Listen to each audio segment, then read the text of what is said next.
Good afternoon, everyone, and welcome to the City Council study session of Tuesday, May 10th, 2022. I now call the meeting to order.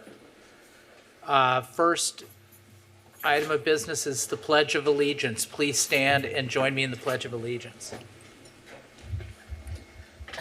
Ready? Begin. I pledge allegiance to the flag of the United States of America and to the republic for which it stands, one nation, under God, indivisible, with liberty and justice for all. Thank you. Madam Clerk, would you please do the voice roll call?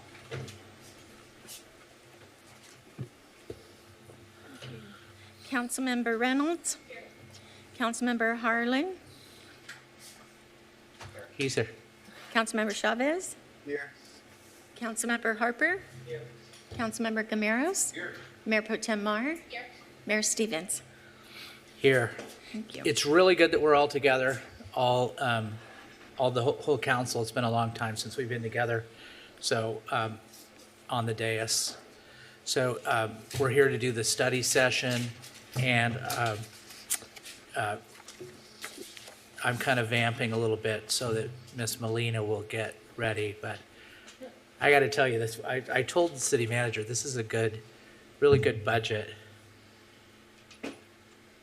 Miss Molina, are you ready? Can I call you Carol because it's the study session, right? I'll call you Carol. First name basis. Everybody, first name basis for the study session. No ties. And Mayor, I can do some introductory remarks while the team is getting assembled.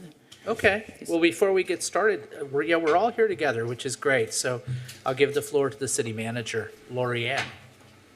Thank you, Mayor. Good afternoon, good evening, Council. This is an exciting part of the year for us when we bring forward to you the recommendations for the following year's budget. As you know, the budget is a reflection of the City Council's goals and priorities, our dreams, our vision, our hopes for the future of Costa Mesa. And so it's always an exciting day to be able to bring this forward to you. You'll be really excited in that this budget accomplishes, I think, many of the goals that you've lined out in the strategic plan. That we have the 3-year strategic plan and the 5 goals that you set forth. The departments, of course, put a lot of time, energy, and effort into culling their recommendations, and they come to me as the city manager in terms of the process. There's a lot of vetting and discussion that goes back and forth. Of course, finance concentrates on the numbers, the availability of revenue, and then we assemble all of those recommendations for you. So tonight is one of several presentations that we will be making to you, or as many as you'd like. The budget needs to be adopted by June 30th. And so tonight's the first night for us to talk about the proposed operating side of the house. You've already seen the capital improvement project proposed budget and gave us some feedback on that. This rounds out the remainder on the operating side. And so lots of opportunity for you to provide input and give us some feedback, but again, very exciting for us to be able to bring this forward to you. And just really happy that we have such a dedicated team. I just wanted to thank our finance team. They have been working tirelessly. Budget season is always very intense. And so many weekends and a lot of late nights putting this product together for you. And I'm hoping that you'll like what you see. And so with that, I'm going to turn it over to our finance director, Carol Molina, who's accompanied by Ana Baca, who's our acting budget manager. All right. Carol, you have the floor. Good evening, Honorable Mayor, City Council. As staff uploads the PowerPoint presentation, I wanted to take a few moments to really thank the staff, the finance staff, for their countless hours in putting together this presentation and these numbers for you. All of the departments, analysts, they were all key players in making sure all the numbers were balanced and bringing forth recommendations that fit within the budget. But especially, I want to take a special thank you to Ms. Ana Baca, our acting budget and purchasing manager, who's trying to put up the PowerPoint right now. She spent many evenings and weekends in the office to put this forth for you tonight. That gives us just a few minutes to bring up the PowerPoint presentation as we work out the technological issues.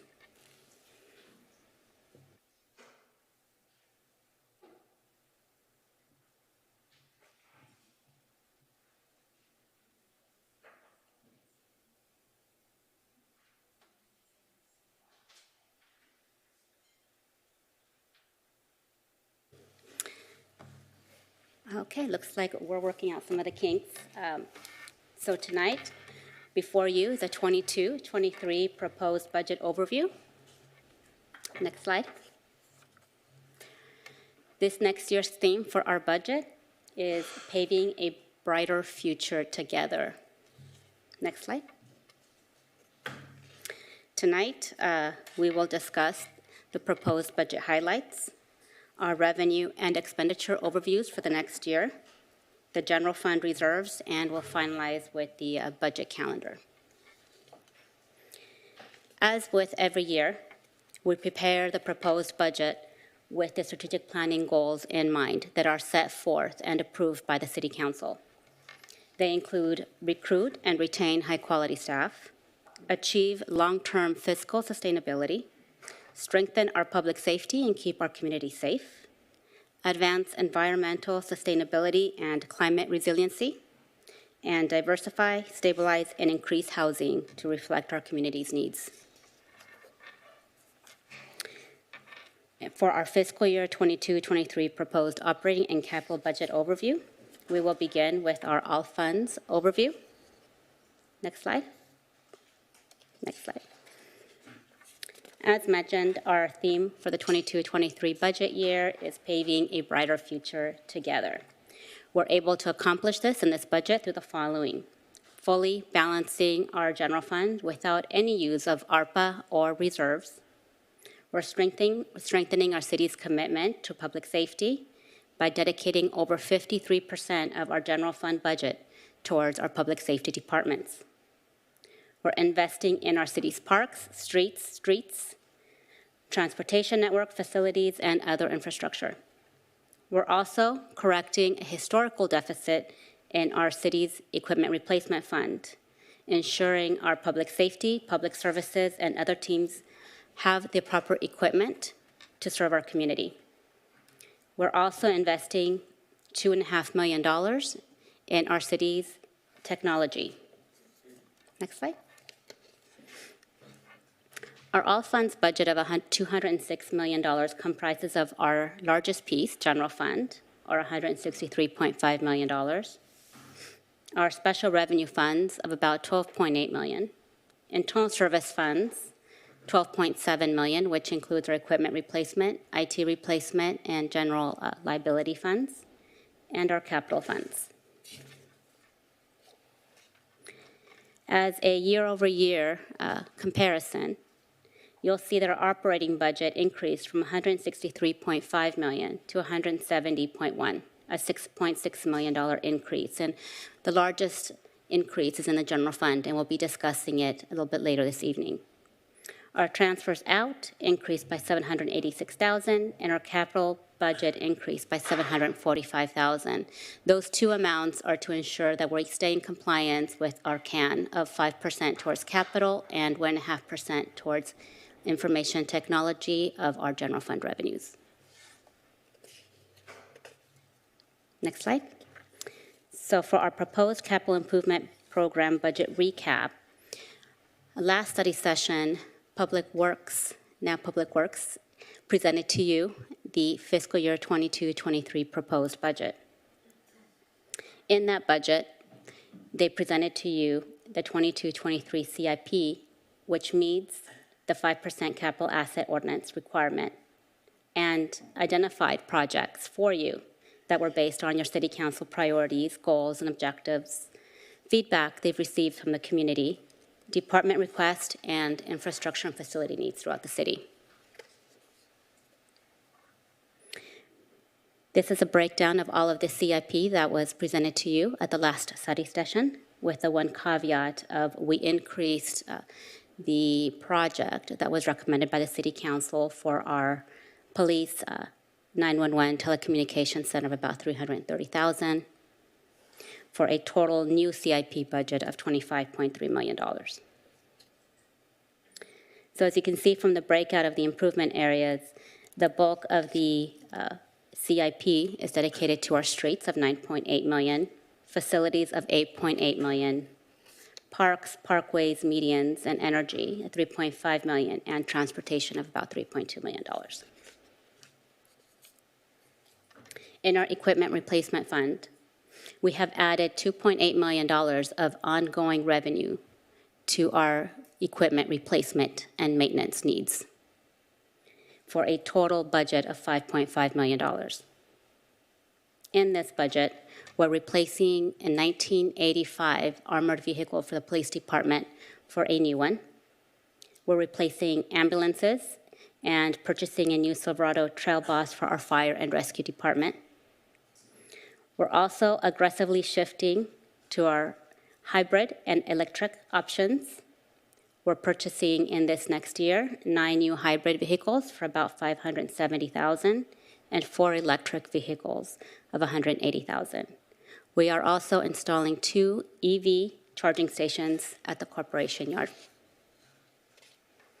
In our information technology replacement fund, we are fully funding the year 2 of the IT strategic plan, which includes an additional senior program analyst, a programmer analyst 2. We're fully funding the budget and human resources modules of the ERP system. We're looking into an enterprise GIS master plan, print management services, and a VoIP system for the police department.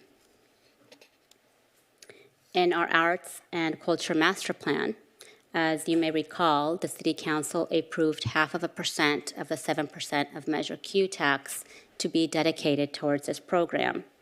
We're fully funding $221,000 of the year 2 for that plan, which includes the funding for the full-time art specialist position that was approved in the current year's budget, and new programs such as Art Crawl, Summer Camp for the Arts, and a large-scale temporary art.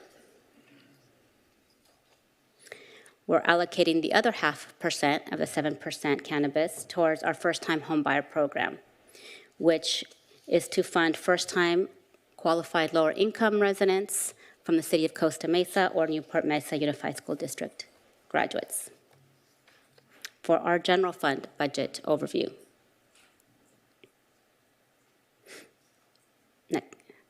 For an overview, we wanted to present to you tonight the last few years. We decided to start with 18-19 since it was the last fiscal year before the pandemic hit. As you can see, our revenues were about $145 million, and our expenditures $147 million. We took about $2.6 million reductions in reserves. In 1920, that was the first year of the pandemic. So in March of that year, you may recall, we came to council, and we immediately started to reduce the city's budget. So we took down the operating budget to ensure alliance with the revenues, and we ended the year with a little bit over $300,000 to the positive for our reserves. In 2021, was our first full fiscal year of the pandemic. We brought in about $150.3 million. We spent $150.2, about $100,000 to the black in our general fund reserves. For the current year, we adopted $154.4 million. $6.6 million was to be supported by the ARPA funds of $28 million, and a use of emergency fund balance of $3.2 million. As you can see in our projected numbers, we are not at this time estimating to use any ARPA money or general fund reserves to close the books this year. As a result, we are proposing our next year's budget of $163.5 million to not utilize ARPA or the general fund reserves to cover the proposed expenditures that are before you tonight, for a slight increase of 5.9% overall for the 22-23 budget, significantly less than our current CPI of 8.5%. So a breakdown of our general fund revenues. Our largest share of the pie, so to speak, is our sales and use tax of 44%, followed by our property tax of 32%. The rest of the taxes are significantly less than 6%. As you can tell here, we are heavily reliant on our sales and property tax, and we'll go a little bit more into detail here. Next slide. Our general fund revenue of $163.5 million is a $9 million increase, or 5.9% increase from the adopted budget. We have been seeing healthy increases in our sales tax. We are comfortable in estimating $72.6 million, or a little shy of 5% year-over-year increase in this category. Property taxes, I am sure you've all heard, are doing very healthy. We have seen some strong market activity, the values increasing, as well as large sales occurring throughout the city, which is resulting in about a 5% growth over the current fiscal year budget. Our fees and charges are also showing signs of recovery at about $8.4 million. Our TOT, $7.4 million. It is still lower than the pre-pandemic level. However, it is starting to show some signs of recovery. In our TOT, the biggest challenge is the business community. It's not back to conferences and other types of meetings in our hotels. And then we are projecting cannabis tax receipts of $2.5 million.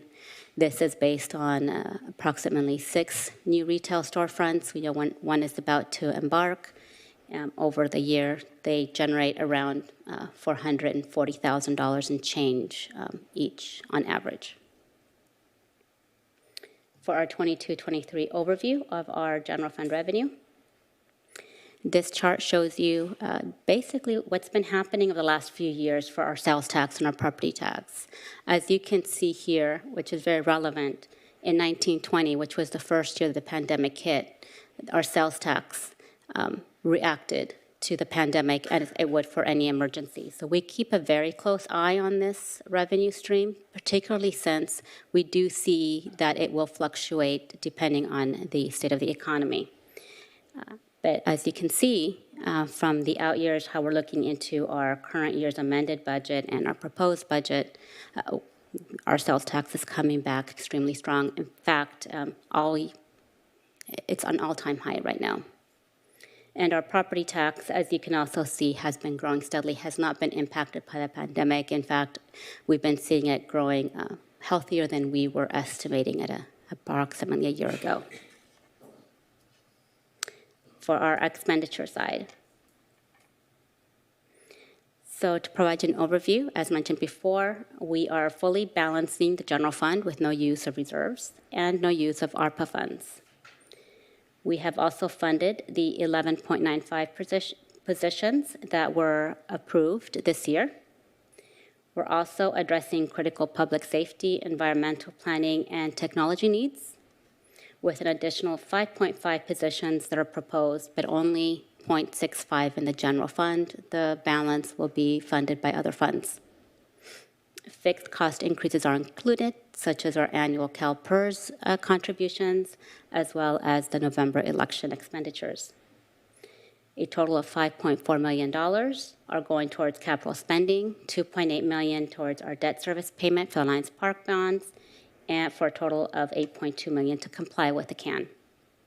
We are also continuing the $4 million vacancy factor that was approved in the 1920 adopted budget.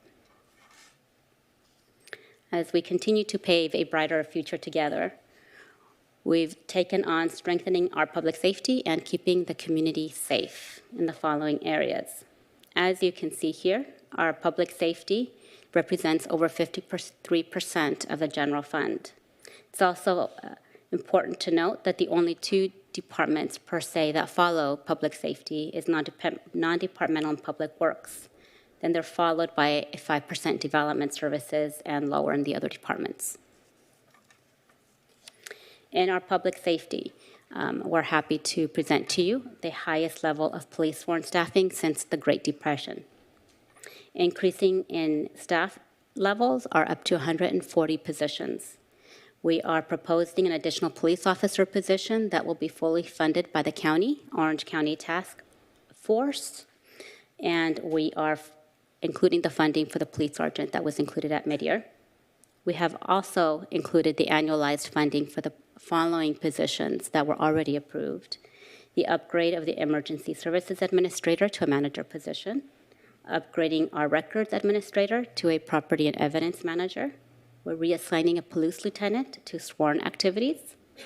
We converted a part-time crime scene specialist to full-time, and we converted 2 part-time records technician to 1 full-time community services specialist. We have increased the operating budget for the police department to cover uniforms, janitorial, and other contractual services. And we have a proposed capital improvement projects of $1.5 million to help with the emergency communications facilities remodel, park lot reconfiguration, the range remodel, and PD headquarters structural foundation repairs. In our fire and rescue department, we have annualized the funding for the emergency medical services captain that was added at midyear. We have also included the funding for the new 911 telecommunications manager that is shared with the police department, also approved at midyear. And we have included $5.3 million of CIP, 2.5, thanks to Assemblywoman Petrie. And that includes funding for the fire station 2, 4, and 6. To advance our environmental sustainability and climate resiliency. In our Parks and Community Services department, we're increasing $250,000 for ROCs, educational activities, youth sports, and recreation. We're proposing the CIP of $2.6 million for Ketchum-Leibolt Park expansion, Shalimar Park expansion, 2 additional butterfly gardens, Brentwood Park improvements, and park repairs upgrades. In our Public Works department, under energy and sustainability, we are adding new EV charging stations for $195,000. We're funding a new associate engineer paid from non-general fund sources to address stormwater. We're initiating a climate action and adaptation plan, and we're committing our funding to replace our aged vehicles with greener options. In our recruiting and retaining high-quality staff category, with the proposed new positions in the 22-23 budget include the police officer, an associate engineer, programmer analyst, senior programmer analyst, half of an office specialist, and conversions of multiple part-time positions to a part-time office specialist and 2 storekeepers in the general fund for a total increase of 0.65 positions. As you can see here, where the Great Recession hit in 10-11, before the Great Recession, we were at 611 full-time employees. This does not include our part-timers. We were at 611. With these increases, we are still 10% less than, or 62 full-time employees less than the pre-Great Recession.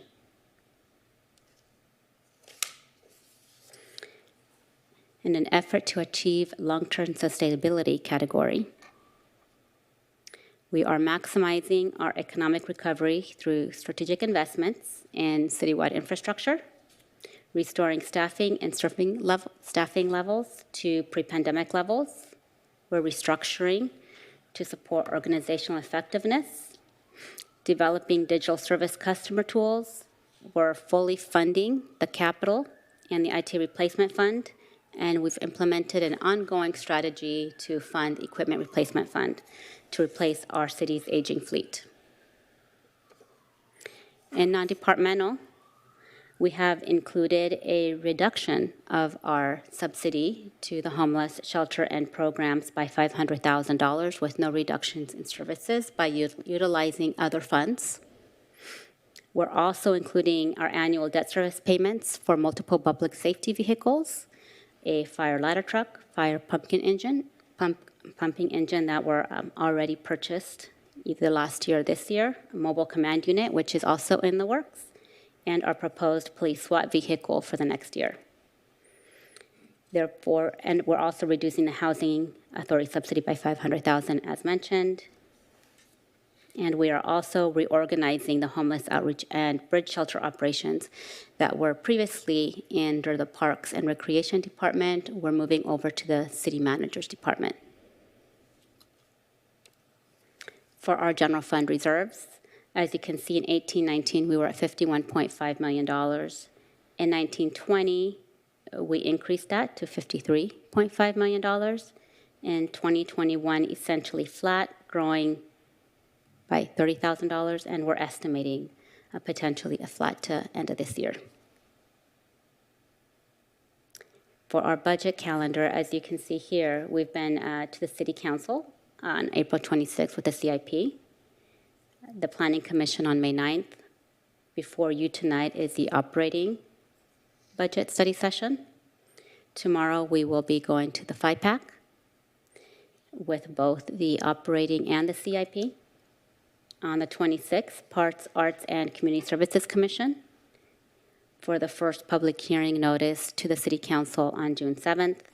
And if necessary, we will return back on June 14th or June 21st.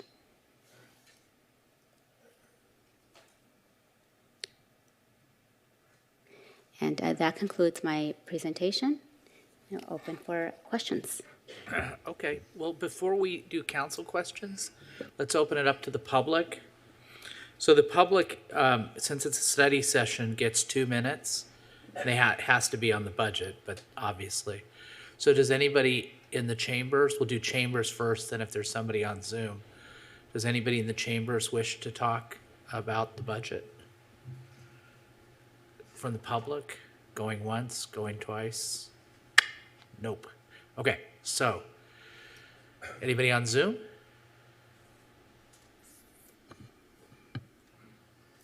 No, Mr. Mayor. Okay. Close public comment then. So council, we're on discussion mode, and so anybody who wants to talk, if you just push your button, and if you have questions or comments right now, whatever you want to do. Do you want to go, Don? You can go. I just push your You push. guys would have such good questions. Push your button. Good Push. meeting. Oh, I pushed it. Yeah. Okay. You got the floor. You guys want me to go? Because I can leave. You can see the excitement out here for a budget meeting. So, thanks for those of you those of you that are attending, and those that you have to attend. First thing, I'm gonna Carol and Lorianne, I'm gonna type up a list of questions for you because I've got a lot of detailed questions. I'll ask a few questions and I am interested. I got through about half the book. I got your book Saturday afternoon, and I wasn't in town, so I didn't get a chance to go through the whole thing, but it's obviously a lot of work. Can you explain, I'm not picking on the police department, I wouldn't do that. It's on page 10 of your, the handout you gave out, or the agenda item. I'm looking at the police department. I'm just trying to understand the 277 full-time or full and part-time police personnel, and then today we have 239. That's up 238 from, I guess, the adopted budget in 21-22, or it's up 3. Like, I heard you say, I thought you said we had the most staff and police in the presentation, but I'm trying to figure that out. I'm sorry, Councilmember Harper, what I meant was our sworn staff. So our sworn staff has increased to 140 sworn officer, sergeant, lieutenant positions in the police department in the proposed budget. Okay, so we went from 157 to 140 in that, since the Great Recession, is that what you're saying? I was confused by that. I can bring back to you where we were before the Great Recession on our sworn. We Okay. definitely are higher now. They're higher now, okay. I'm looking at in 2009 and 2010, 157, is that incorrect? Can you point to me what page you're at Page 10, in the budget book, or? yeah. Oh. Oh, this guy. Ah. Thank you. Mr. Mayor, Oh, sorry. I can answer a little bit of that. We were at one point at 165 sworn. Okay. Through the Great Recession, we went all the way down to about 100, and now the city has built us back up, and this proposed budget would be at 140 by adding, well, the mid-year we added a police sergeant, and there's now a auto theft task force officer that's funded by the county, which would bring us to 140 sworn. Okay, one other question while you're up here. It says adopted budget. So when I'm looking at an adopted budget of, pick a year, 157, is that how many were actually there? And that's a budget, right? And not necessarily how many people were employed at that time, correct? That would have been authorized positions. Authorized. So it might have been 100 Actually, employed. yeah, there's usually some vacancy rate because it takes us a while to either get somebody hired in through the police academy, or if we're going to hire a lateral police officer. But our recruitment team does an outstanding job at filling those vacancies as quickly as possible. but it is kind of a fluid number. Okay, okay. Now, we did approve mid-year a budget for cannabis, and I thought it was 2.5 police officers or 2.5 staff. Were those filled? Or are those in the current budget, or how does that work? Those, yes, those operations are filled because we have those in our investigations unit, and we pay particular attention to the illegal cannabis operations and have done a lot of great work there. So, Okay. you know, positions filled is relative, but the duties and the operations for those two particular positions, those are absolutely being filled. And those were related to Measure Q. But Measure Q, we haven't launched any cannabis outlets yet, correct? And nor did we for the whole. That is correct. However, we have been processing a lot of applications and interested businesses. So we have been receiving some revenues for Measure Q, even though the actual retail tax is not here yet. As the permit fees equaled the cost of the staff, or has it been greater? Actually, it's greater. We're trending to about $3 million to the end of this year between all of the. That's Measure M and Measure Q. That's not just Measure Q. X and Measure Q. Sorry, excuse me, I got my letters wrong. So on Measure Q, our fees have been, we had a $1.2 million budget increase relative to Measure Q. What were our permit fees and revenues for Measure Q for the year? You can answer that later if you want. They are trending for Measure Q alone about $2.5 million for Measure Q alone this year.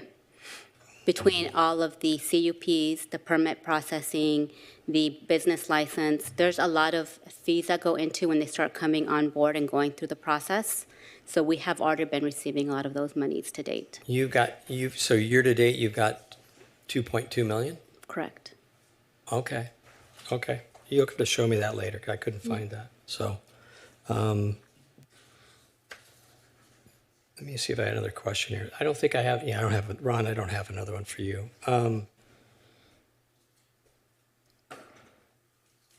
page 5, there's a $136 million entry, and I couldn't figure out it seemed kind of random, Carol. It's on page 5 in the table. 1, 2, 3, 4, 5 lines down. It's below total resources. What is that number? I'm sorry, you're talking about the page 5 of the agenda report? Yeah, the agenda report. Okay, where are you? On page 5, table 2, right below the line item that says total resources. It's 136, 637. Oh, I'm sorry, that should not have been there. Is that just an error? Yeah, that's just an error. Okay. That's all I'm going to ask you tonight. I just got a bunch of detailed questions, and I don't want to torture the rest of the staff here and the people. So I'll do it that way, and then we'll catch it up at the next meeting. Okay, Thanks, Carol.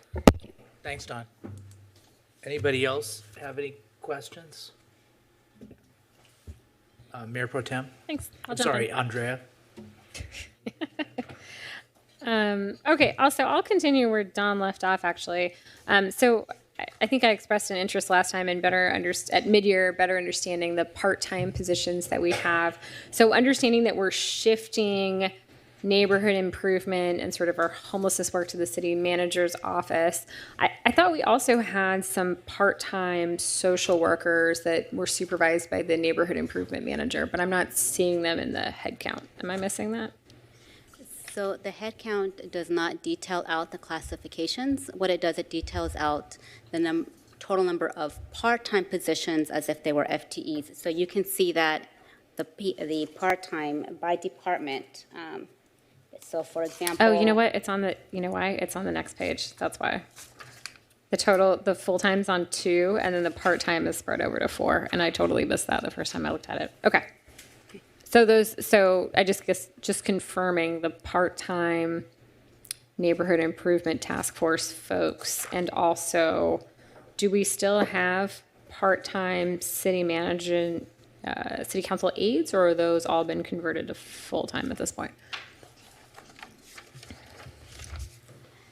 We have still have 0.5. Those have not been converted. They have not changed. Okay. Of the council aides? Correct. Okay. And then how many on the neighborhood improvement right now? Quite not sure. Hannah, do you have that information? We don't detail it out in the detail.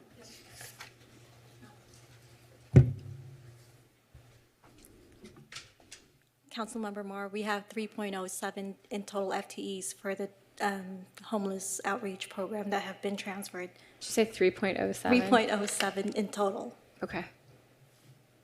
I don't know how we get 3.07. Okay, that's like lots of little part-timers put together. Is that how we get to 3.07? Correct. Okay, thank you.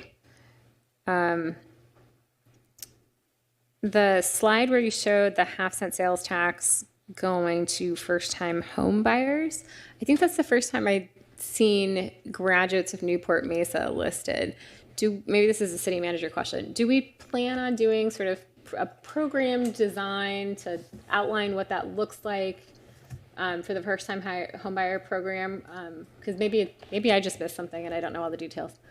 Yeah, so that was an extensive discussion when we were talking about the first-time home buyers program and the eligibility. We wanted to make sure that basically our youth that are graduating from our high schools would be eligible. We have not put together all of the program guidelines because the revenue hasn't started flowing into this funding stream yet, because the 2.5 million that Carol's talking about as having received from Measure Q is mostly from the upfront CUP, Right. application processing fees and things like that. The tax yet hasn't kicked in, although for the deliveries that we have already approved, those delivery vendors, soon we should be getting our initial receipts. So when we start getting some real good programming come in there that we could program, we'll be fleshing out those guidelines. But that was an extensive discussion about, who is eligible. It's pretty broad, the way that it's currently written, to be honest, because it allows for, if you were born and raised in Costa Mesa, you graduated from one of the NMUSD high schools, but now you live in another city, you want to come back to Costa Mesa because your family is here, your origins are here, your parents are here.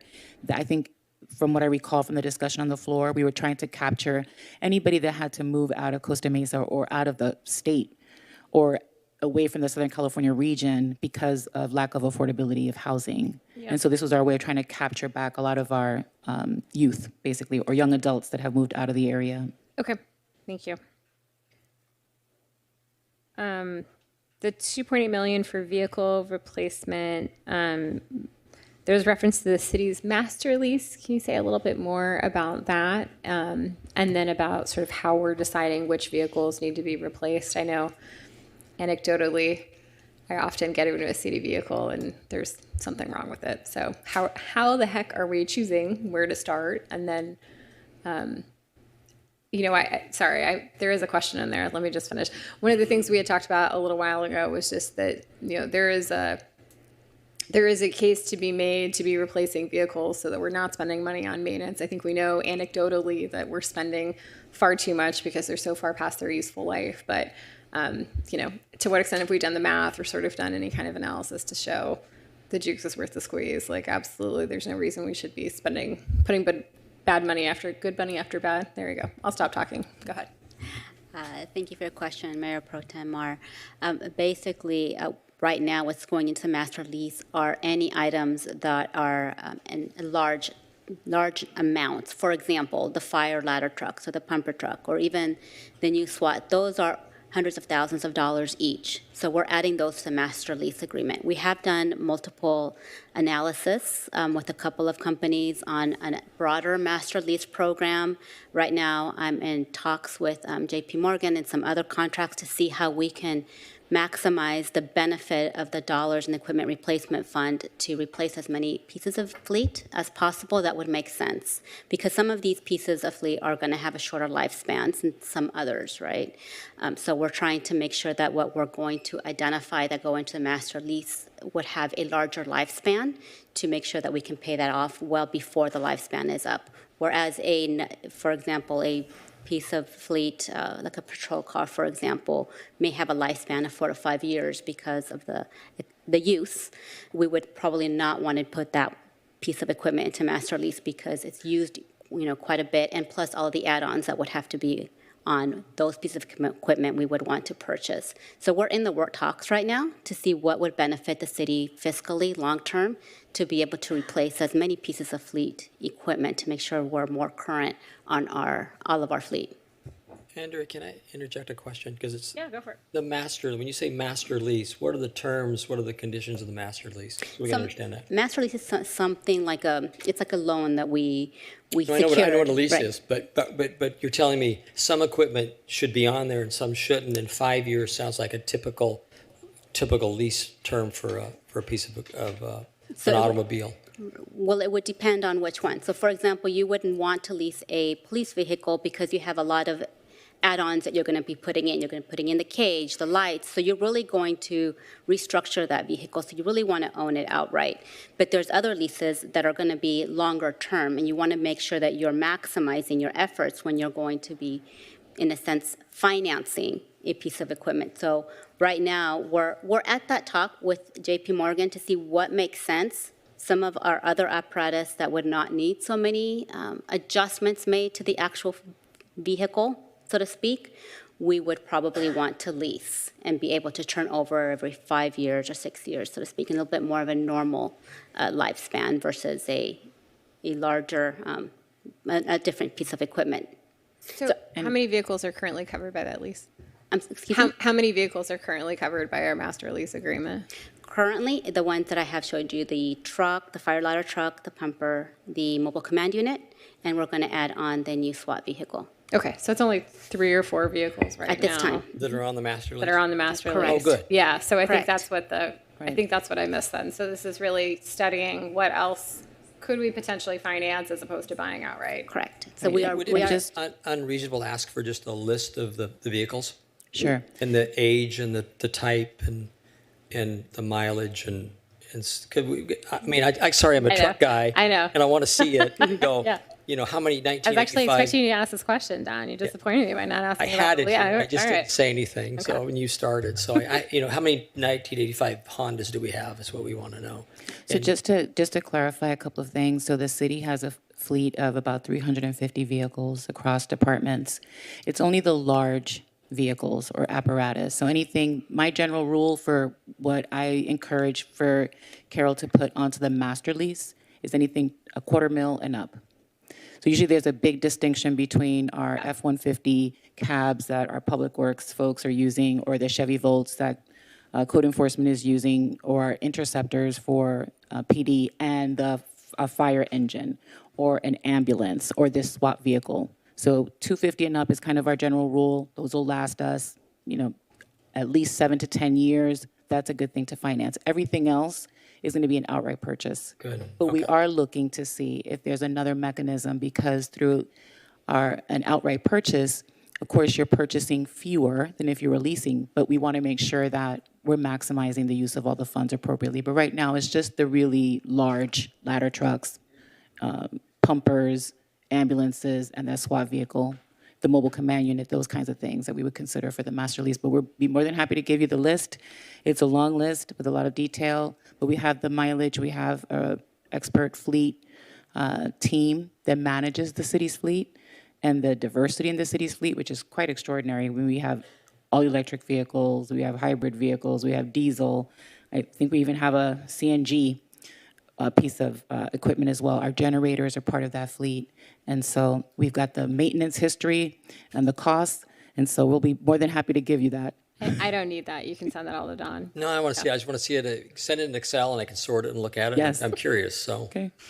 I mean, I wouldn't have all those variety of vehicles if I owned a fleet, but I understand there's reasons why you do. All right. So my Thank last you. question, it's not really a question. I would like to see a 5-year forecast. You can put as much sensitivity analysis as you want to it. Here's the best case scenario, the worst case scenario, the median. I'd still just like to be able to play it out 5 years. And I know I know there's dissenting opinions up here about that, but I would like to see it, please. Thank you. Sorry, what did you just ask for? A 5-year forecast. Oh, okay.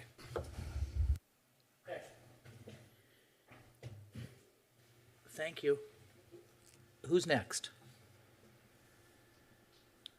Okay, I got a couple of easy questions. We've talked for a long time about the mobile command vehicle, and it was mentioned. What is the status of it? It's currently being built, so we expect it to receive either late summer or in the fall. Okay.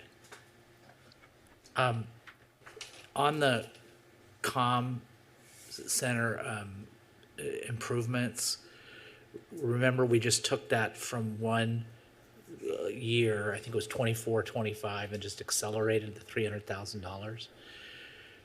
Do we have enough to put a window in the comm center? Because I think it just said it was going to do like carpet and walls and stuff like that. We have enough to put a window in there?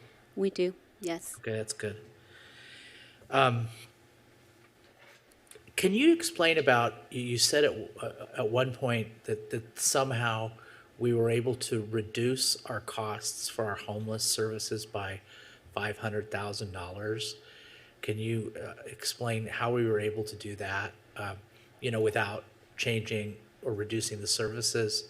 And also the implications and the reasons for shifting that function to the city manager's office as opposed to the parks department. Of course. Well, let me tackle the first one first. As you know, our Assistant City Manager, Susan Price, heads the homeless program in the shelter. She oversees that, so it would make perfect sense to move that over to the City Manager's office under her, since she manages that entire program in the bridge shelter. As it relates to the $500,000 in reductions, we received an additional $350,000 in change from SB2 monies and an additional $150,000 from another area, I believe it was CDBG from the top of my head. So we were able to cover from other sources of funding so we could reduce the general fund subsidy to the homeless shelter while still keeping the homeless shelter budget intact. That's good. So I did this hearing before Supervisor Foley recently, and one of her points that she's made at the county level is she thinks that the city shouldn't be paying anything for out of their general fund for homeless services. She thinks that should be the county. So we have an advocate there. Let's try to get as much money as we can from the county. I think we have a real opportunity. On the first-time homebuyers program, I'm glad that Andrea brought that up. I remember, and whatever said, I'm not disputing. Let me start this over again. It's not what I remember about us talking about before, but my children grew up in Costa Mesa. They went to private school. They now live in Stanton. I want them to come back to Costa Mesa. So I happened to look on page 32 of the budget. And by the way, there's so much in this budget for people that are out there listening to this, and I don't know if there ever will be anybody listening to this, but you do such a remarkable job and I know a lot of it is just kind of, rolled over year after year after year after year. But every line of it, I can tell I could tell that you took great care in all the narrative, in all the examples. I mean, you've got Andrew in there. You've got all the different projects in there that are updated. It's updated every year. And one of the things on page 32, it says that there are 16 private schools in the city of Costa Mesa, which is more schools than there are public schools. And I feel strongly that when it comes to that, to the time that we have that fund, that the Costa Mesa kids that grew up in Costa Mesa that went to private school should be able to avail themselves of those funds. That's all I have. Anybody else? I had a couple more. Yeah, go ahead. Second bite at the apple. Make sure, I just want to make sure I understand. I think I read it correctly. The 13.5 in American Rescue Funds went into, actually the 13.5 is not in the 163 million revenue, is it? It's not in there. That's correct. We're not using any ARPA. Is that, there was half that was in 2020, 21, 22. Was that in the budget, or it's not in the budget, right? I'm assuming it wasn't in the budget. We appropriated it last year when we recognized the ARPA funds. We appropriated half of it, and the other half we have not yet received yet. So when you adopted the 21-22, the 163 million in 21-22, there's no 13.5 million in there. Correct. It is, but we met that budget, but we were short revenue, right? Did that make up the budget that year, this current year? The current year, we have not used any ARPA funds yet. Oh, But you have not? we had adopted $6 million use of ARPA, but we have not used anything. And we're not anticipating to use any ARPA money this year for the general fund. So our operating budget for 21-22, you're projecting to be at 163. That's for 22-23 proposed. Sorry, 21-22. 21-22. You got 163 million you're showing is the adopted budget. Are we going to meet that? Or are you, I'm sorry. Can you go back to that slide, Anna?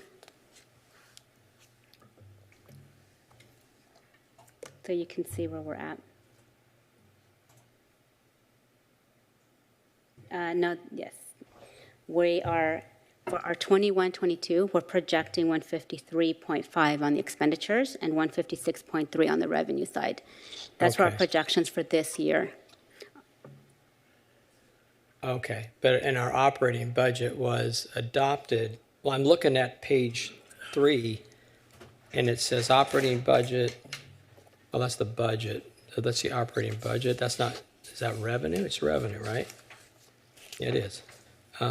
So Councilmember Harper, what you're seeing on looking that, at all funds.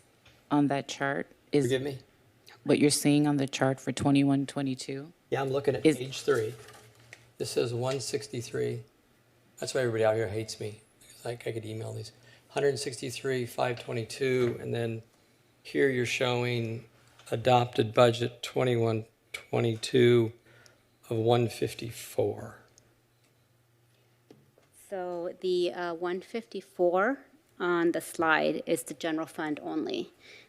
Page 3 for table 1 is all funds, which would include our capital funds, special revenue funds, our internal service funds. So it's all inclusive. In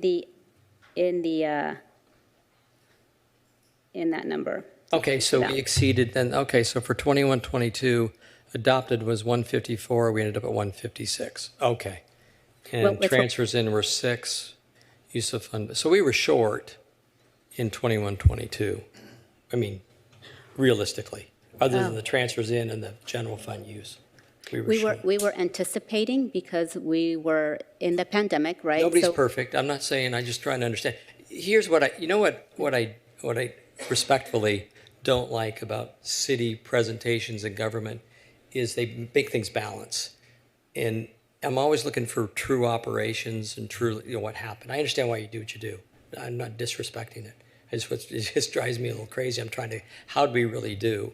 And to me, how we really did, we were short some revenue. That's reasonable. Well, keep in mind, the adopted, it was an estimate, so it's not how we really did because we haven't finished the year yet. And when we finish the year, which will be, books should start, we actually start seeing the auditors come in a couple weeks, comes in around December, that's when we'll have the revenues and the expense of how we really did in the current year. I completely understand, and everybody in my world, in my accounting world, we project stuff, we estimate, we guess, we come close. But to me, it's important to say, where did you really end up, and where were you short? And what respectfully frustrates me, it looks like we balanced well, but where were we short? And that's what I'm always looking. It's funny, the presentations I feel like cities do is to show everything's good, and that's a good thing. Business, we're trying to, sorry for saying that word in this dais, I know I get in trouble for that. So Councilmember, I think We're there's trying to point out where we've got, variances and issues. So there's an important distinction. You are 100% correct in that in the private sector, so you are held to FASB and the Financial Accounting Standards Board guidelines and It has in nothing general. to do with FASB. Well, what my distinction point. was going to be is government is held to entirely different accounting rules. So by law, we cannot adopt a budget that doesn't show how it's being balanced. I'm not, again, I respect that, and that's why I said that. Right, so that's, I mean that. that's something that has to be done in government. If we Right. believe that the expenditures are short, if the expenditures are going to be higher than the revenue, typically in a normal year, of course, you are going to balance your budget.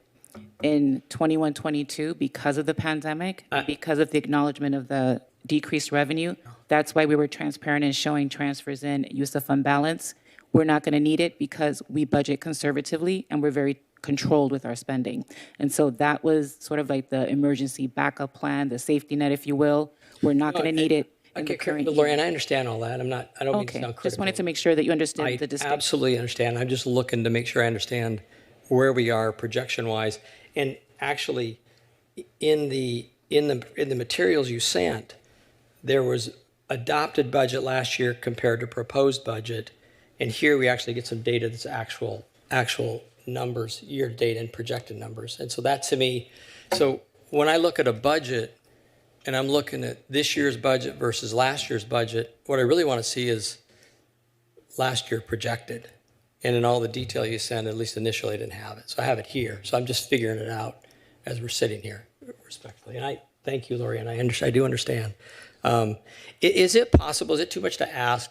You did a comparison of full-time employees by each department, and I don't need it maybe that granular, but I'd love to see what the cost structure was in 2009 and projected through those years, if that's not too much to ask, and what those amounts are, just like you did for the employee head count.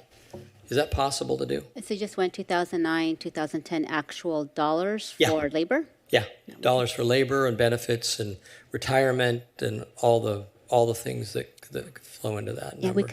we could provide you a 2009, 2010 CAFR, which would have all that detail, and we should show you where that Okay, is. and then each year, just like you did the full-time employees, just in total's fine to start. We would only have the dollars labor side? Dollar's fine. Okay. Dollar's fine. That's fine. What does it cost us? What are our costs for the homeless every year? What is that number, that total number? I know John talked about a reduction. What's the total we spend for the homeless services we provide? Hold on as I go to that page.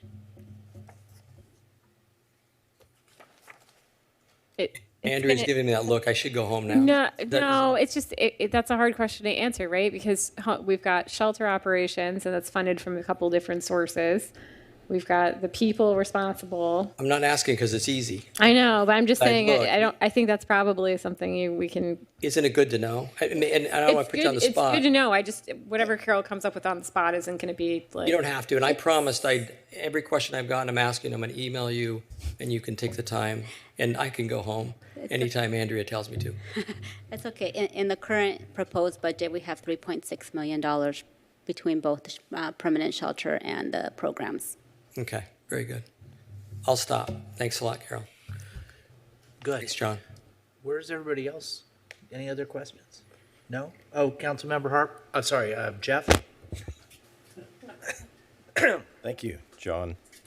So I just want to take a step back, and if you'll indulge me, I want to read something from the first page of the staff report because I think it's important. It's the last sentence on page 1, and it says, "As we recover from the pandemic, we seek a more equitable, more inclusive community with an economic recovery that lives up to our values by keeping our most vulnerable residents in their homes, providing safe places for our children to recreate, celebrating our local artists, preserving our small businesses, and encouraging our citizens to speak with authenticity regarding their passions in our neighborhoods." And the reason I want to point that out is because I think it's actually a really beautiful sentence. I appreciate the aspirational tone, but also because this budget reflects our policy priorities, and I think it's done very well here. So whoever wrote that, kudos. But one of the more kind of specifics here. I did have a question, Carol, and I can't see you because my screen is in the way. But on page 4 of the staff report, we talked about proposed all funds budget contains, it says a recurring $2.8 million for staff performing fleet maintenance and equipment replacement. What does that mean by recurring? Are we looking to have that in next year's budget as well? Correct. Over the past years, the Equipment Replacement Fund hasn't been receiving sufficient revenues to offset all of the needs. So we've identified $2.8 million in additional funding ongoing into the future annually. Okay, so there's no end date for that? We're looking at just a standard line item of $3 million for fleet maintenance? Correct. Okay. And then there's, on page 7, there's a bullet point that says a $2.5 million increase in the annual required CalPERS contribution. So what was last year's contribution, if you can find for me? Hold on. Yeah. For the general fund only? Yes. Hold on while I flip to that page.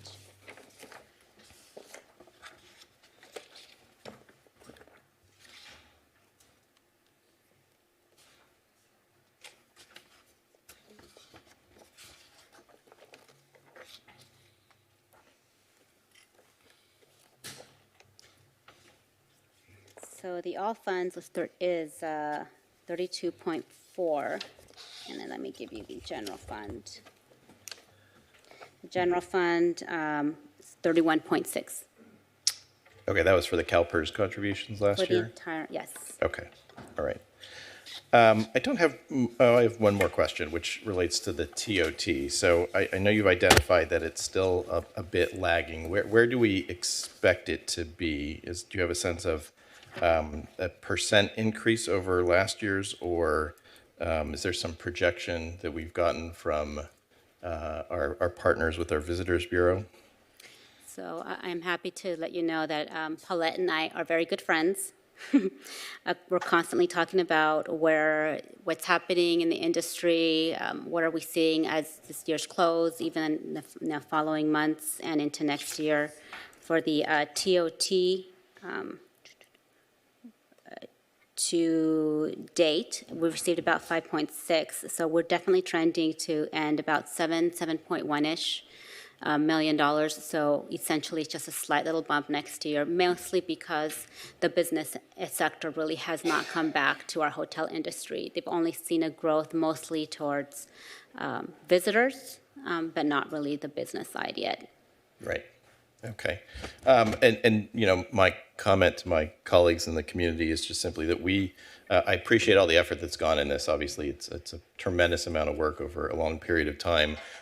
What I just want to be mindful is of all the investments and decisions that we've made as a council over the past year, and to make sure that those investments are reflected in the budget. And in particular, I'm thinking of our economic development strategic plan, what's going to be our climate action plan, and a few other planning documents. I mean, we use those as obviously a tool for planning, but they do show up in our budget. And I want to, I will be looking for that in the future to make sure we see those results of those investments. And I want to make sure that we do some kind of at least analysis to make sure that those are in fact paying off. That's all, John. Thank you, Jeff. I have a couple more questions. So our PERS, the amount that we have to pay to PERS is increasing by $2.5 million. I noticed that when we had the slide on the fund balances, we have that 115 trust, and we didn't fund it last year because of budgetary constraints, and we're not budgeting to fund it this year either. Yet we're not using our money. So if there would be some way, and I know we're going to get a subsequent presentation on how we'd like to allocate the ARP, but if there would be some way that we could restore the funding to the 115 trust in this budget by using some ARP money, I think that's something to consider. Thank you, Mayor, for bringing that up. Unfortunately, pension costs are not eligible under ARPA, but we could definitely go back and strategize for you on other sources of funding. Right, and I'm not suggesting that we fund directly, but I mean, we've got all of these expenditures in this huge book. Some of them would be covered by, we would be able to use ARP money. So it's like a badge of honor, I think, to be able to say, and I'm proud that you are able to say it, that we are able to manage our budget and balance our budget without using any ARP money and any reserves. And I think that it is your top bullet, and it should be your top bullet on the overview. But there's a trade-off, and the trade-off is, because if we were to use, say, whatever that number is, 1.75 million ARP money for the general fund, then that would free up 1.75 million that we could contribute to our 115 trust. So there's a consequence to having that achievement in the top, the high level achievement of not using reserves or ARP money. And the ARP money is use it or lose it, right?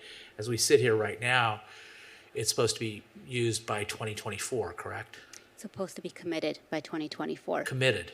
Correct. It can be used later. Correct. So it's just something to think about, Anyway, just thought I'd bring that up. Thank you. John, can I ask one more pension question? What is our, and I've heard a lot of numbers, what is our unfunded pension liability? And then the second question is going to be, tell me what happens to our required payments when the stock market goes down. If you could help me out with that, that'd be great. So our unfunded total for the pensions about $330 million at this time. So basically, when the stock market we've seen a lot of ups and downs, but for PERS specifically, they only focus on one day, on how they're going to adjust the impact to the PERS amount, and which is June 30th. So basically on June 30th, we'll know how much, whether or not we made the 6.8% of required rate of return. If we make it, which we have been making it in the past, it's just going to depend on 2 years out how that's going to be impacted. I don't know exactly what to tell you how it goes down and how much it's going to impact the fund balance at this time. But I do know that if obviously we don't meet that rate of return, they'll come back 2 years later. So it's measured year to year from June, just you say June 30th? June 30th is June the 30th. date. So if the market's down 10%, but you have no idea what that equates to in dollars. No, I don't. Right, If the return's a negative return, it could be 5 million, 2 million, you just don't know. No idea. Yeah, at this time, I don't know. Fair enough. But there's also a 2-year lag. Correct. In the sense that our budget is implicated by the rate of return from 2020. Correct. And the 2024 budget will be implicated by the rate of return on June 30th of 2022. So the actual payment is 2 years later? Yeah, they look at it and then they Gotcha. build it in 2 years later. It's strange the way they do it. So we may have a lower payment this budget year, but a higher payment even when the market goes up. So just depending on the year, not a current year thing. That's helpful. Thanks, John. You're welcome. Okay, anybody else? Councilmember, I'm sorry, Arliss? Thank you. And thank you to my colleague Jeff for letting me poke through his book in the 24 hours, I think, between when this giant binder was dropped off and when I got home from vacation. It got moved to the recycle pile, so I'm catching up a little bit, but still have questions from the staff report. I'm curious first, Ms. Molina, I know every budget cycle I've been through, we hear these stories of, lots of late nights, of course, getting the numbers together and then everything crashing. Are we still in that system, or where are we in the progress to a better system just in terms of managing the budget and all of the numbers? We're finalizing the big specs. The ERP bid specs are pretty large. We have a contracted consultant to help us with the design. They've been through all of the different sections of what the ERP would look like, what it has to do, what it should do. We're hoping in the next couple months to be able to put it out. But even then, once we put it out, it's quite a long, arduous process. It'll take about maybe 2 years, I'm assuming, once we secure a system. But we did purchase a budget software earlier this year to help us put together the budget book. And so we did have a little bit of ease on that side, but it did have a little bit of kinks. The budget season, so to speak, really doesn't go away. It does get relieved, obviously, by a better system and better reporting tools for us. Yeah. But we're trying to kind of improve things temporarily until we're able to onboard the full ERP. Okay. And how's it going this year? Oh, like I said, we've been here weekends and nights, and like I said, if it wasn't for staff, they've been awesome. They all have been awesome. So better than previous years, but we're still several years away from the appropriate tools to be managing this budget. Correct. Okay, thanks. I'll go to my short list of questions then. Thank you. It's not that short. Okay, so maybe we'll start Reynolds? in the. I will hate myself if I don't chime in here. I think Carol is being diplomatic. The system is terrible. Awful. It's still awful. The system is terrible. There's no way around it. It doesn't allow for enough time for analysis because it takes so long just to get the data out of the system.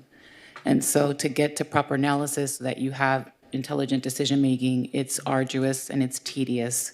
And they've been real troopers dealing with this system. And so once LMS, our land management system, is implemented, and we have that on a timeline, hopefully to go live by around this time next year, this is the next one for us to implement. But yes, it's been brutal. And Anna Baca has done a phenomenal job. And, Carol and, of course, the analysts that were involved and Jeannie, but Anna has been leading the efforts with Carol and has just done an extraordinary job. And we have promised her that it's a huge commitment that we have to get a better system so that staff doesn't have to deal with a system that doesn't provide information as quickly as we need it. Yeah. And so, thank you for asking. But yeah. The funding is there. It's just a matter of finishing the one project so we can move on to the next. Yeah. Okay.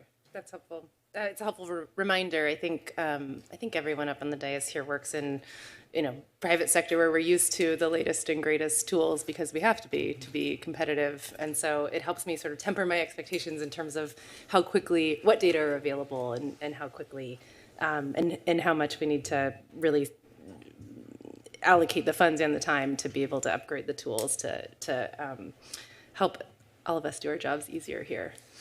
Okay, I had a few questions specific to revenue. One of the areas that we're projecting higher revenue than last year, that's great. One of the areas we said we anticipate or reasons for increase was online purchases. And that's always been a little bit of a puzzle for me because I think we think of online purchases and the growth of e-commerce as a little bit of a threat. So I was curious, do we see e-commerce as something that's benefiting us? And then a follow-up question, if we have that information, I was just curious the status of that program we approved sometime in the last 3 years around sort of encouraging or incentivizing local spending versus online purchasing. So to respond to, especially during the pandemic, the online purchases really surged, and it's starting to impact a little bit of our sales tax. But right now, we're starting to see a lot more people wanting to go back to our brick and mortar stores. So the brick and mortar stores will obviously have a better impact for the city of Costa Mesa than online purchases. Yeah. But since we have such a great percentage of the share of the pie, so to speak, on sales tax for the county, we do have a nice online purchase segment coming to the city. The way the math and the formula work is kind of weird, but we do benefit from online purchases, but better direct would be their brick and mortar. Okay, so best first to buy in Costa Mesa at brick and mortar, but e-commerce is not as bad as we once thought. Is that what I'm hearing? It was bad during the pandemic because it diverted from the brick and mortar. Got it. And the brick and mortar will always be more beneficial to the city of Costa Mesa. Okay. And do we have an update on that program? I don't remember what it's called. That was sort of that Israeli startup that was going to run a program. The COLA, you want me to talk about that? No, I want the city manager to talk about it. Oh, great. Is that is that still online, or is that coming, or did that fall apart? Do we know? COLU is temporarily on hold as we have the team fully dedicated to cannabis implementation, the housing element, bringing back to the inclusionary housing ordinance, and of course, our economic development initiatives in general. But really, Dan is our lead on the land management system implementation. And so I have worked with Jennifer to make sure he is focused as much as possible on that so that we can get to the other system implementations like the finance system, eventually a CAD RMS for police and fire. And so COLU's just been placed on a little temporary hold here while we deal with those high council priorities. Got it. Okay, thank you. In attachment, I think this is attachment to our notes, looking at the different funds, I saw we weren't anticipating or planning for any revenue through the Office of Transportation Safety. And that just jumps out at me because I know, or I see lots of different transportation and active transportation sort of safety and engagement programs and education programs funded through OTS. So I was curious if does that mean we're not pursuing any of those funds or we're just not planning on them? So the OTS, we are anticipating funds every year because it's a federal grant. We normally don't know by the time we print the book how much is going to be allocated in the following year. So what ends up happening is the police department will come to council when they know the award and the amount to appropriate at that time. So yes, we are definitely expecting funds. And would the same be true for other kind of common grants that we Correct. come in? Okay, so if and when those additional grants do come in, that frees up whatever funding source we're anticipating as part of this budget? No, this fund, the OTS, has a specific fund that we utilize annually. Okay. So it wouldn't free anything up. It will now just fund that program that OTS normally does. Does that make sense? So the way I'm interpreting that is there are likely funds and likely programs that are not in this budget at all, and we would execute them if we get them funded. And we get it every year, so there is nothing for us to believe that we're not getting the money. Annually, we get this money. So we're confident we're getting it, so I'm not worried at all about that. It's just a matter of when we're actually told how much that amount is, the award, and then again, it comes back to council for appropriation. So in that case, where do we make the distinction where we do put anticipated funds in the budget versus we don't? Because this is a case where it sounds like we're not putting it in the budget, but we still expect it to come in. So when we go through the budget process, everything before you is vetted. So we make sure that every number that's before you tonight, we know we're going to be receiving. So for the OTS, since we don't have a set dollar amount yet, because the award has not come through, we won't put it in until we know for sure how much the money is.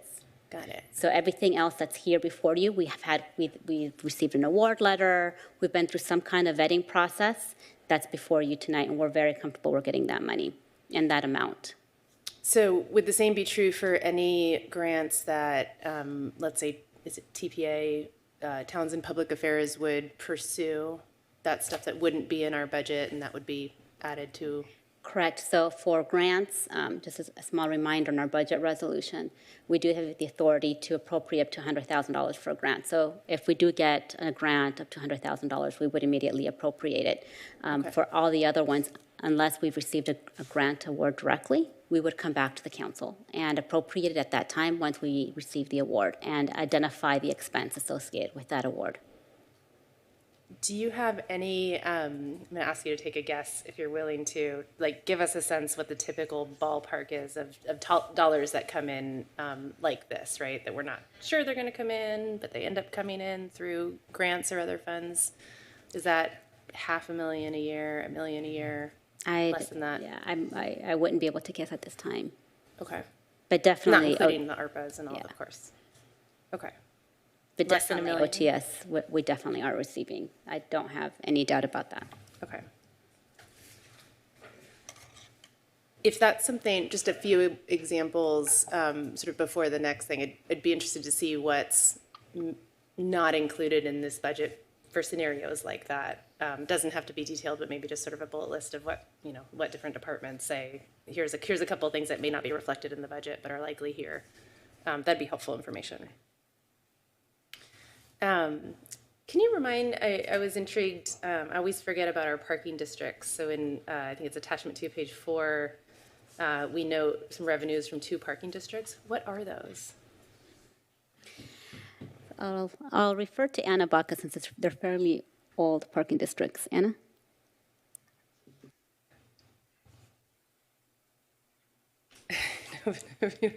Like, are there parking areas that we generate revenue from? Councilmember Reynolds, those actually come from the counties, a part of the property tax payments that we receive. So there's an allocation that come into our vehicle parking districts, 1 and 2, and they're allocated. They're very small dollars. Yeah. But we don't have any parking districts that are current. But we do receive funding from the county through our property tax allocations. I'm not sure I understand. Can someone describe again? Councilman Reynolds, we have 2 parking districts. District 1 is the one that's just south of the Goat Hill Tavern. That's our vehicle park district number 1. Yeah. Number 2 is the one across the street behind Side Street Cafe by our West Side substation. Yeah. And where does the revenue come from? Because we don't charge people to park there. That's through the county. That's through the county property taxes. So we receive the revenue, but we don't appropriate it. So it continues to sit in fund balance. Interesting.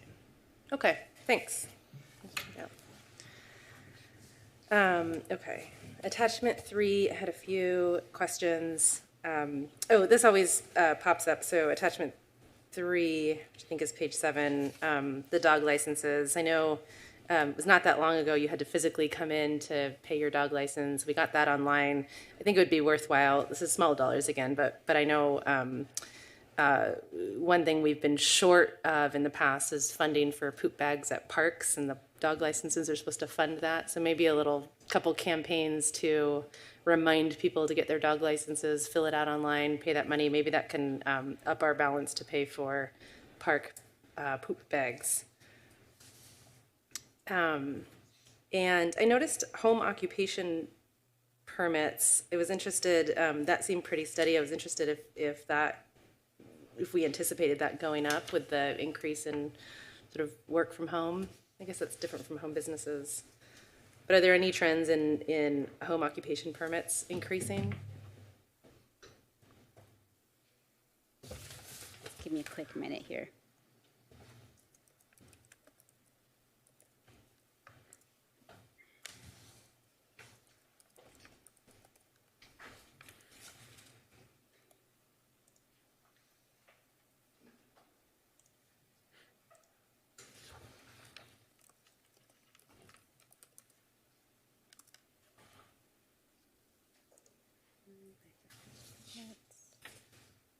That was bottom of page 7, attachment 3. Let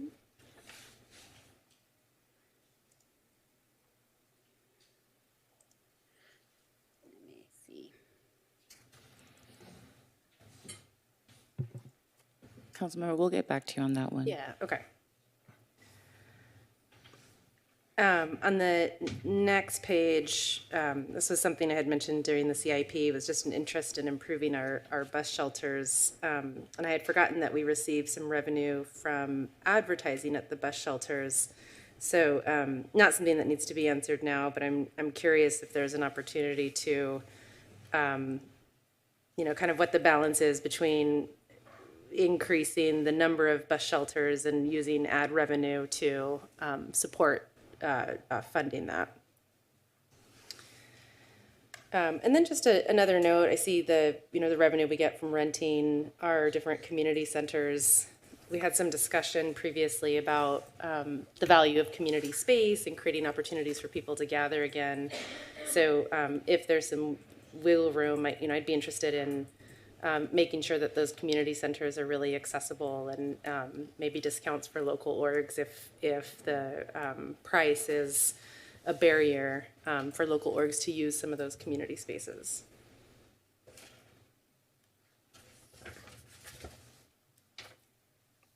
Attachment 4, page 1. I'm excited, just making a note here on the water costs, especially for our parks and parkways. That's a number I'll keep my eye on. I'm excited to see how low we can bring that number through some better landscaping practices in the future. I know that's, I think, supposed to be starting up next year.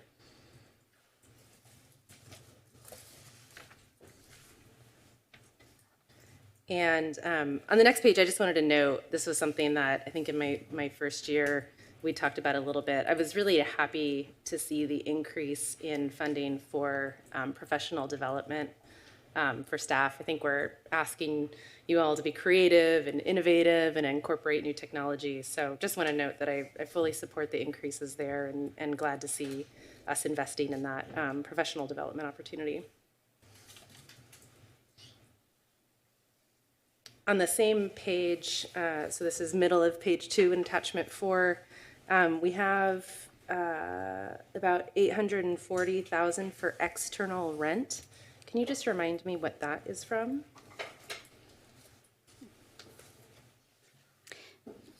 Anna, I'll leave that one to you.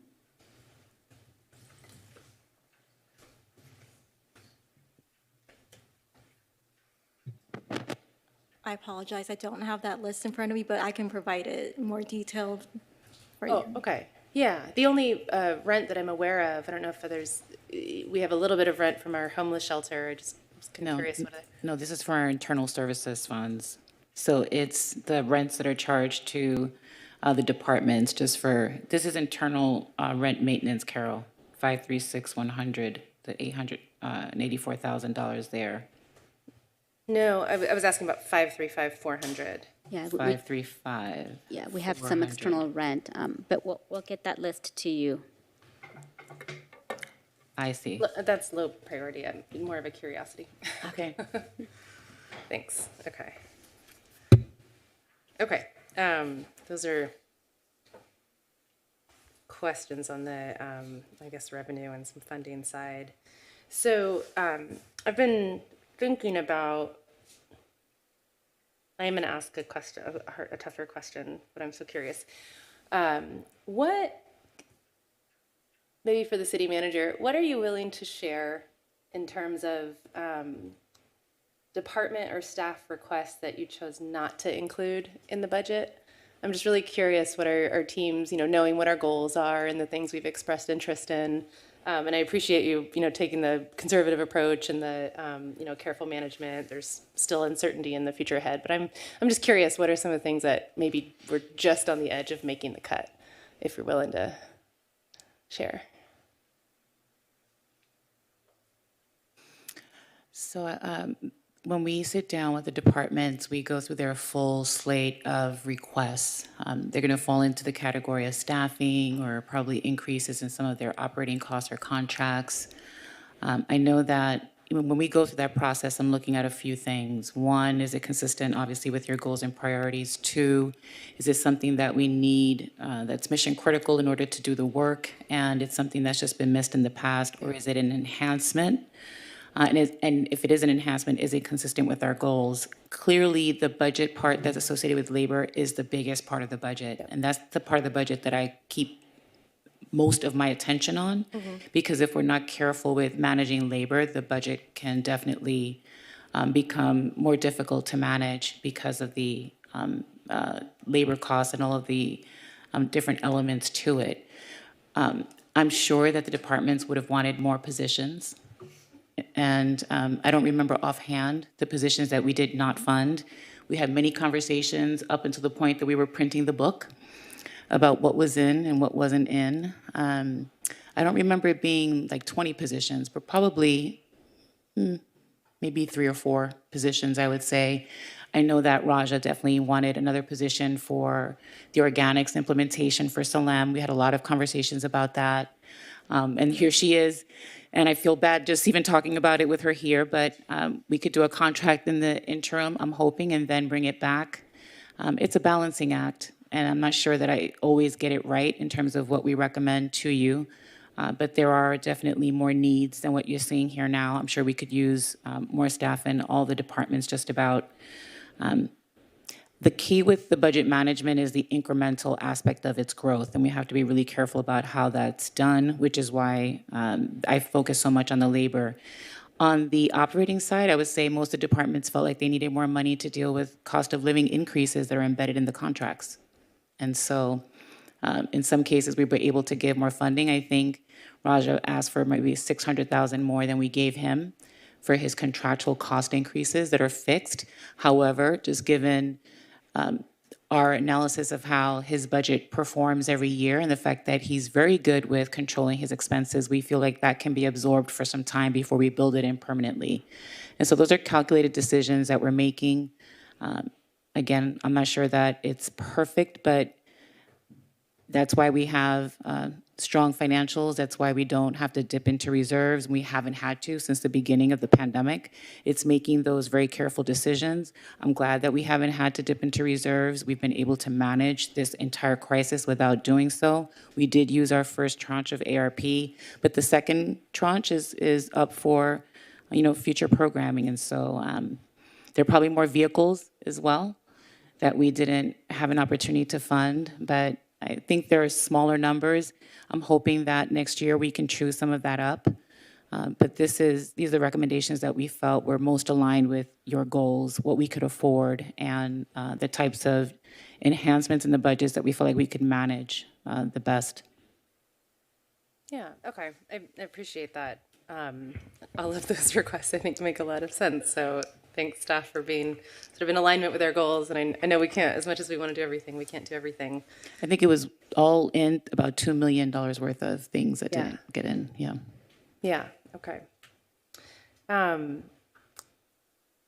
couple, as I was thinking about, where, and I fully appreciate, and I will publicly say that I know that, I see maybe 5 to 10% of the work that goes into something when we get the final product. So I'm acknowledging that I come from not a lot of information on what we need, but a couple areas I've been thinking about as I get feedback from the public or see some of the areas where it seems like we could use some help.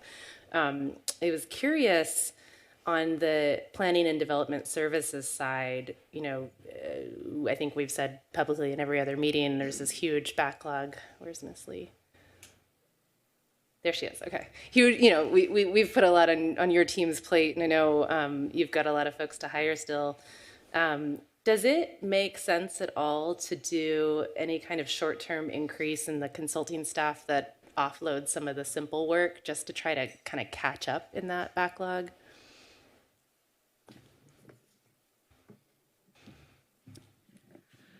Thank you for that question. We've obviously struggled over the last few years to keep our positions, even the ones that that council has supported, and we're obviously very grateful for that.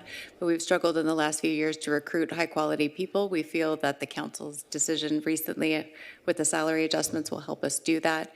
We do have a budget. We essentially use salary savings as well as a contract staff line item to make sure that we have adequate staffing levels to do the basics, but certainly we feel like we'll be in a much better position when the fiscal year turns, as we expect to have our staffing levels and our vacancies filled by that point. So as of now, we think we have an appropriate staff level and we have an appropriate contract budget, but certainly we'll be reevaluating that as time goes on and communicating with the city manager's office. Got it. Okay. So you've got what you need in the short term, and we'll see the fruits of that pretty soon. Yeah. Fingers crossed. Absolutely. Okay. Thank you.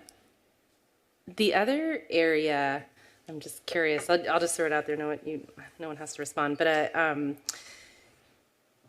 I feel like public works, public services could really benefit from sort of a dedicated outreach and communications manager. I see Mr. Setharaman responding to community emails day in and day out, and there's a lot, we're asking for increased community engagement in a lot of the CIP projects. That engagement is sometimes friendly and sometimes not, but it's necessary, and we want that more engagement. So I don't know. And then we've talked about talking more about all of the great work we're doing, letting people know what projects are coming. We've got some more creative, innovative, different projects coming down the pike, and we want to be a little bit more proactive in letting the community know what we're doing and why, so there's not so much of a surprise. So that was just an area I thought could use. I don't know whether that comes from your office, Lorianne, or would be someone else, but it's something, given the such public-facing nature of that work that I thought could be beneficial in the future. And then the last thing, we've mentioned this a little bit, but I want to make sure sort of council's aware, and something maybe we can follow up even after this meeting, is this opportunity with Vanguard through the College Corps program. I completely agree with the request that you mentioned related to implementation of the organics and waste reduction program. We have, Salem, who we hired to do really proactive sustainability and resiliency work. So I'd love to sort of free her up more to do that. And I wonder if this opportunity with Vanguard's College Corps grant could do that in the short term. So what this grant is basically Vanguard and several other local universities have stipends for their students to work. I think it's on the order of 400 hours over a year in 3 areas: education, food insecurity, and climate. And those students would be dedicated to a particular local agency working on one of those issues. So this is an opportunity to get students, college students who are right next door, working 10 hours a week or so, paid by someone else, for a sustained long-term effort. I bring it up because, one, I want to see if that's something we can and should engage in. I think it's a good resource, but I know there's always work that comes with taking on students. But I think it might be sort of enough hours to make it worthwhile. And then I don't know if it doesn't cost us anything to do that except, our sort of effort in managing that and engaging in that. But I don't know if that would need to be incorporated in the budget if we did decide to participate in that program. So an opportunity maybe for some free staffing. Yeah, no, that's excellent. I mean, we'll definitely explore that. You had mentioned that before, and it sounds like a really exciting opportunity, and so we'd be happy to look into that. Okay. And I have one request, which is silly and low priority, but I would love to do it because I've been wanting to do it forever. Could we look at maybe modernizing the icons on page 28? Just sort of the company organization. I've always felt like they're very out of date, and for City of the Arts, we should look at modernizing those. So no need to respond. So I'll see if we were able to do that when we get the next booklet. No one turned the pages for any of my other questions, but I hear everyone turning the pages now. Okay, that's it. Thank you. All right, thank you. Councilmember Manuel. Let's just stick with Manuel. It's so hard when you're getting informal. You've been trying to be formal on this dais. But first of all, thank you everyone today for being here, joining us today as we discuss the budget. Thank you to staff for a really good presentation and a really good readable budget that's easy for us to understand. I have a couple questions. I'll try to move as quickly as possible. The first one for me is of utmost importance. I know we have, for the longest time, been trying to fund our IT department, make sure we're a modernized city.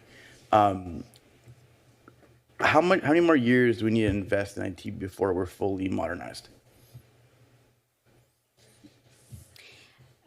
I guess it depends on what you feel like modernized. We do have a lot of infrastructure that's still aging. We've been, as you know, funding it over the last couple of years. IT strategic plan is a really good proof of that. I do think that once we are able to get up to speed on some of our older systems, it's going to be a continual update and, maintenance of it. So I don't think we're ever going to be 100% modernized because of all of the areas that we still have to tackle. And then we'll also be on the recurring piece of that end of the spectrum.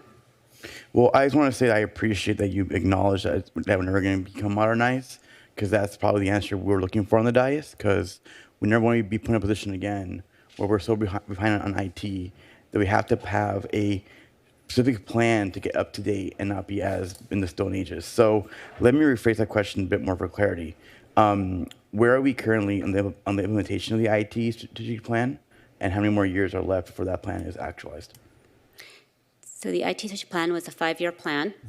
It has a lot of updates on the software program, and as you could see from earlier today, right? So the land management system has been ongoing for a couple of years. We think we have 1 more year, and then we'll finally get to the ERP system. So even though we've had some funding set aside for the last year and a half, We're still going to probably go through one more year before we can strategically utilize those funds to start onboarding. I don't know how many years it's going to be to formalize what's in the IT strategic plan. What I'm proud of is that we're finally financing it and we're able to put the funds to work to get all these programs modernized and up to date. It's, as you know, with the IT department, they're also onboarding people to help expedite that. So I will leave it to the IT director, Steve Ely, if he wants to add any more information to his processes. Sure. You know, we're about years 3 into the strategic plan, but with the pandemic, that's kind of pushed everything a year ahead. So we're really about 2 years into it, right? But we consistently work with public safety, the PC refreshes that are part of that. We finished up our phase 3 for that. We are about halfway through the LMS. We're looking at possibly this time next year, going into production with that. On the heels of that, then we've got ERP. Mm-hmm. And, that typically is about a 3-year implementation process there. So in between that point, and implementing that'll get us primarily to the end of the strategic plan. So we're going to be coming back to refresh that strategic plan in about 2 years. Perfect. And just a general comment for staff. I'm happy that we're funding this. I know it's well needed and much late in terms of implementation that we should have been doing this for. I want to see us continue funding IT. So even after this plan is done, I want to see us putting money aside to make sure we don't fall behind ever again. Because this is the 21st century. We have to make sure we're up to date and modern. And the only way we can do that is by funding our IT department. Second, I have just a slew of comments, and then finally my one question. So there's really 3 things I'm hearing a lot in my district that people want, and I think our budget really reflects 2 of those 3 things. First of all, people want to feel more safe, and I feel like our budget does a good job of ensuring we have the resources and the staffing, both in our fire and PD, and ensuring we have the safe technology through IT to ensure those implementations. So thank you for staff for prioritizing safety. Second of all, they want to see more green space, and I want to thank staff for moving forward with Kitchen Oil Park expansion, as well as moving forward with the Shalimar Park expansion. But we come back to the topic that's been very prevalent this past couple of weeks about rent relief, right? That is the biggest issue in my community. I've spoken with city staff, and I feel very happy and confident with how we're rolling out and expressing the funds we currently have to residents in Costa Mesa who may perhaps have a language barrier. But I'm going to ask the question directly.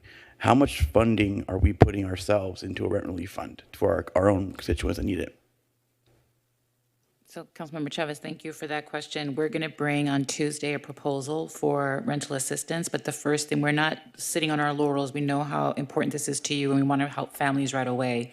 And so I think it was last night and today we did more aggressive outreach to specific organizations that can help us with families that have not been able to access the funds. And so, Alma worked closely with Soy, also with the Wilson Learning Center, and some of the parents in the school district that can get the word out on the rental assistance that's available. I also had a meeting with staff today to go over every single pot of funding that's available. The good news is that there are several different pots of funding that can be used for rental assistance, all funded through the federal government, which is great.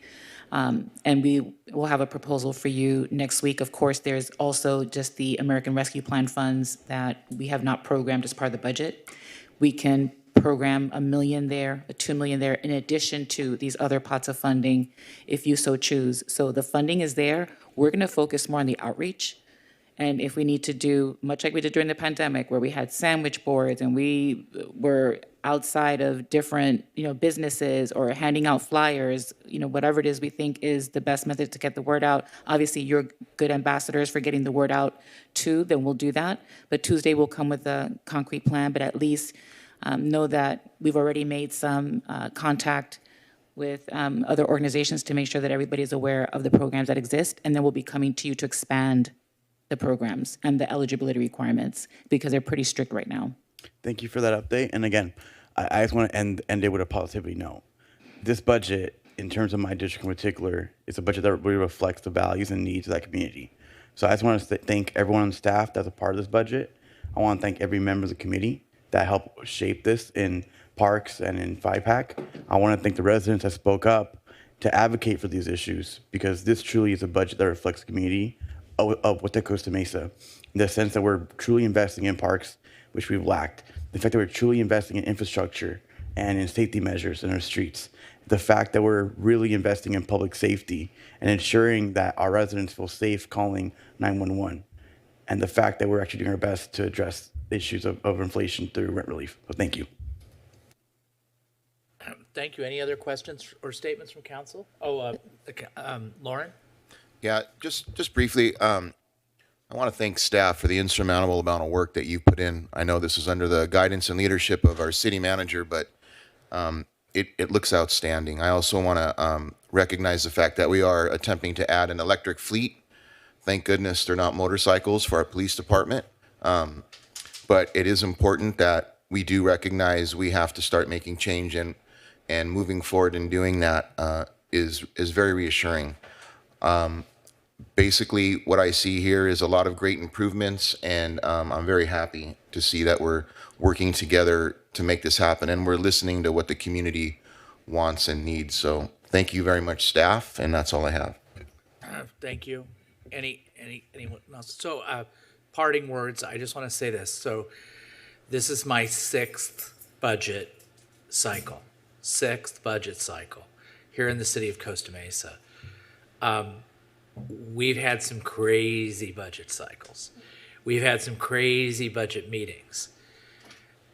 I'm not going to bring those up.